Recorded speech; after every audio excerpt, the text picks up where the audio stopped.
Chào mừng các bạn đến với video đọc hộp tiếp theo của mình. Hôm nay mình sẽ đọc hộp cái bộ Wisdom of the Oracle.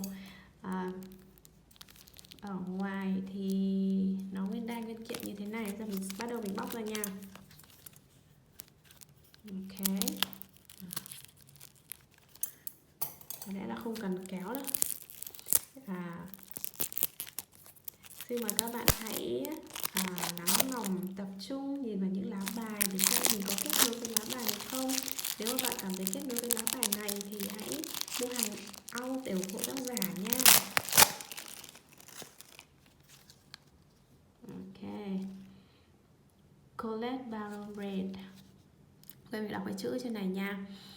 Colette Baron Red has expertly blended elements of traditional tarot and other ancient divination tools into a sacred communication system.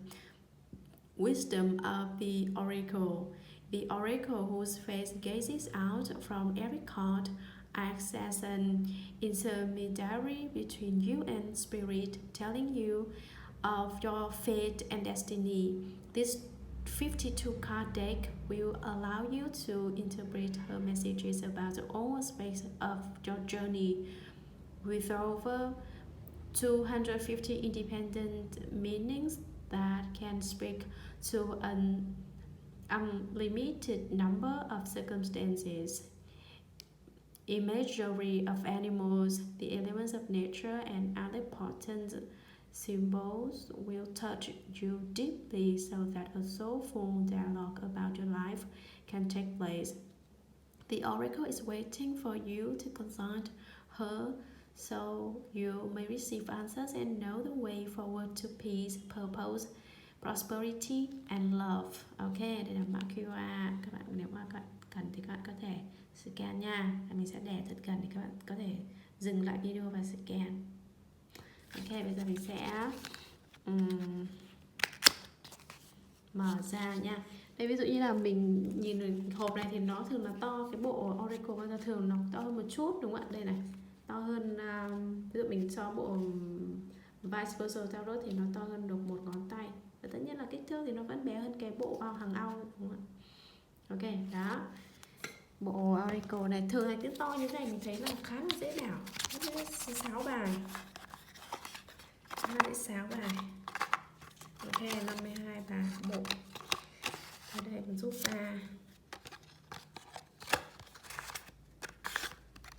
Ok. Mà theo cảm quan thì mình thấy là họ có xếp theo thứ tự đấy. Nhiều bộ đập hộp ra mà không hề xếp theo thứ tự.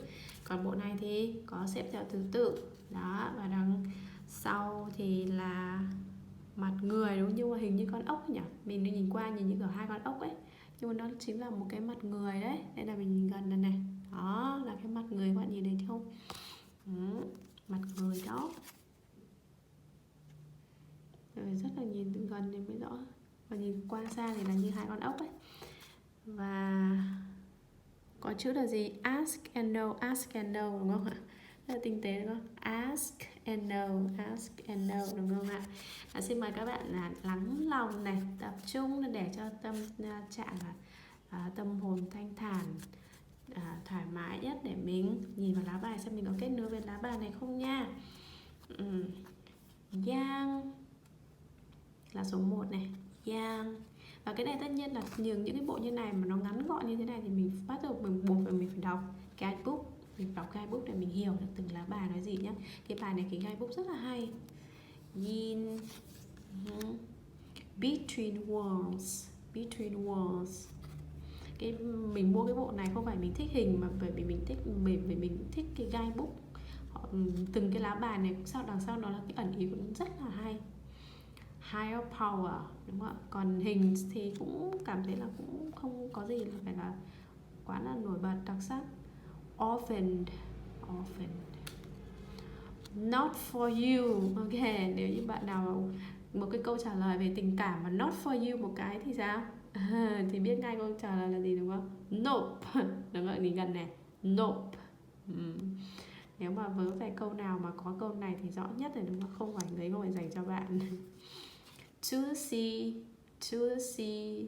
Nhìn cái hình này các bạn thấy gì ạ? Mình cảm thấy là đây có xa xa là một vầng mây, nhưng mà có một cái gì, một cái mặt người đây đúng không? Spirit, như kiểu là chuẩn bị đi xa đúng không? Nếu mà bóc phải cái bài này.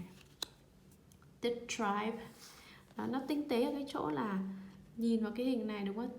Mình nhìn thấy mà bao giờ mờ mờ như thế, một cái mặt người đúng không? The tribe, ok, the tribe, người nào nhìn thấy một cái mặt người ở đâu đó. Treasure Island, một cái đảo kho báu. Treasure Island. Unfinished Symphony, bao giờ cũng nhìn thấy một cái mặt mờ mờ đấy nhá, đúng không? Mặt người, spirit mờ mờ đấy. Unfinished Symphony. By the book, và again their face, có một cái mặt người ở đây. By the book. A change in the wind. Sorry, a change in the wind. Các bạn nhìn mặt người đâu ạ? Mình nghĩ là đây này. Lúc nào trong cái này lúc nào cũng có một cái mặt người ở đây, tức là lúc nào cũng có một cái thiên thần gì đó theo các bạn. Fork in the road. Fork in the road. Fork in the road. Truth be told. Truth be told. Đây bộ oracle cho nên là sẽ có những cái message, có những cái lời nhắn hoặc những lời khuyên rất là hay. Message in a bottle. Message in a bottle. All that glitters, một đảo vàng đúng không? All that glitters. Tôi sẽ mời các bạn đọc cái guidebook của bộ này nha. Guidebook bộ này rất là hay. The face này, trên hình của trên người này có một cái mặt người. The fates, okay. Serendipity. Okay. Flexible. Okay. Imagine. Clean it up. Nếu mà gặp phải cái lá bài này thì sao ạ? Nhớ phải dọn phòng đúng không ạ? Để ý phong thủy của phòng. Clean it up. Blessed. Okay. Peace, có một quả trứng đúng không ạ? Có linh hồn trên cái quả trứng này. Peace. Time for a nap. Nếu bạn gặp cái lá này thì tức là người ta lời khuyên là gì ạ? Nghỉ ngơi đúng không? Hãy nghỉ ngơi một chút, đừng để cái nguồn năng lượng của mình cạn kiệt quá. Time for a nap. Take a rest and refill your energy tank. Round and round. Okay, round and round. Happy. Happy. Nếu bắt được lá bài này vui đúng không? Exchanging gifts. Okay. Building blocks.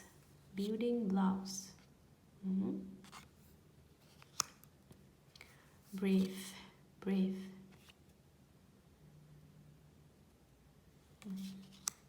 TikTok. Đến giờ rồi đúng không? TikTok đến giờ làm việc gì rồi. Why? Here and now. Chaos and conflict. A leg up.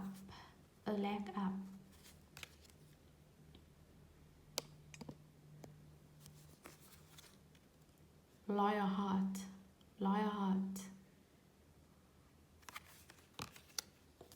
Come to the edge.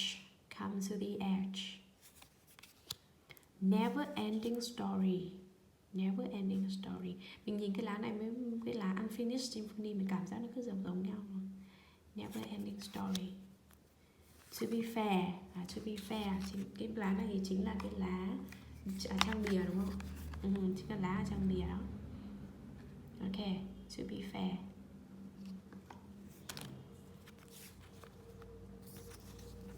New life. Co-create. Soulmates. Chop wood. Chop wood. Deep knowing. Deep knowing. Finger. Finger. Time to go. Time to go. Nếu một câu trả lời rất là rõ ràng, nhưng mà bạn có một câu hỏi về là liệu tôi có muốn thay đổi, có nên ra đi không? Regeneration. Regeneration. Go the distance. Go the distance. Còn báo này. Ok. Poised. Poised. Observer. Observer. Observer. No peace, no place like home. No place like home. Milk and honey. Milk and honey. And mending. Mending. Okay. Okay, so what do you think about this card deck? Bạn nghĩ gì về cái bộ bài này ạ? Bạn cảm thấy kết nối với bộ bài này không ạ? Thì bạn các bạn nghĩ gì? Thì hãy để lại comment bình luận bên dưới nha, và cho mình biết. Okay, and that's it for today. Thank you for watching and see you next time.